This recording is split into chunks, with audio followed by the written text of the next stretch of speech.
I'm on the line with the director of the In Search of Darkness series, David Weiner. Welcome to the show, David. Glad to have you. Well, thanks. Thanks. I feel almost as if you're hosting a dig, like you're going through these sedimentary layers of horror.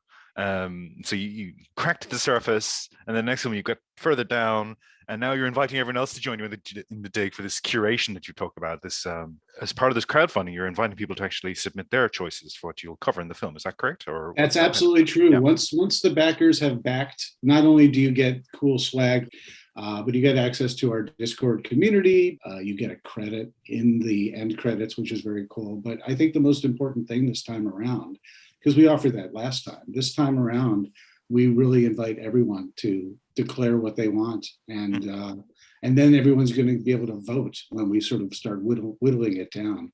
It's going to be a 2/3, maybe 3/4, who knows what, of fan-driven content. I was going to say the poster, we have a couple of really cool posters, and one of the posters has this great shot, this grave digger, we're calling him the curator. The point of view is that we're in the grave looking up, and he has unearthed not only us, but a bunch of VHS boxes of stuff we have yet to get to. And that's just, again, like you said, just cracking the surface of that level. I like it. You seem to be anticipating me in the questions I want to ask you as well, because like I just saw you've described yourself as a nostalgia curator, and I love that concept. I love that idea of trying to present a memory of the time, trying to connect people to that sense of that time. Certainly, that's what I felt watching your first documentary. I felt this sense of, again, it just washed over me, all these movies. And as you were going through once I realized we were going year to year, just the sense of how many of these movies are pumped out in that short period, in effect, like just awash in this stuff. How conscious are you of that? How is that informing your process of making these documentaries? Nostalgia curation.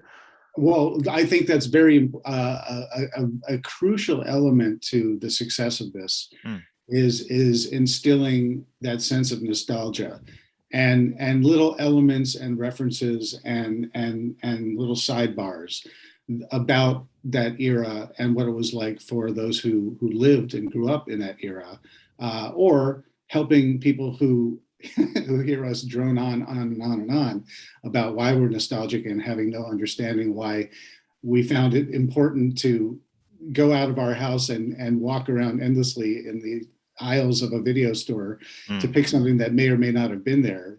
Listen, instant gratification, you cannot underestimate how wonderful that is. But there's a certain element that an older generation like us did grow up with, where the anticipation, the thrill of the hunt, the victory of the capture of a title that you've been chasing after, the hopes and dreams that the movie will be something like the amazing box art that was there. This all plays into just the experience of watching something. And we all remember seeing a movie that may or may not have been good, but the experience around it, being with friends, reliving the fond memories that are all around it. And how it helped us escape and who we were with and why we did it in the first place and what we were after.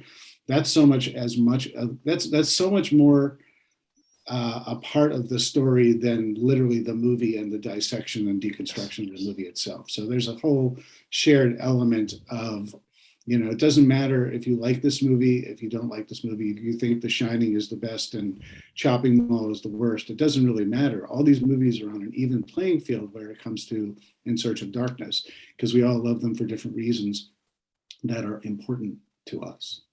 And you can't take that away from us. I don't know how you're doing this, because you just mentioned Chopping Mall, and I was inspired to look that up because of your documentary. I actually watched Chopping Mall.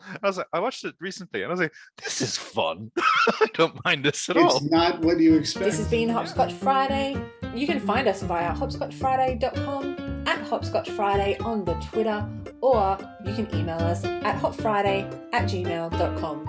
Thanks for listening.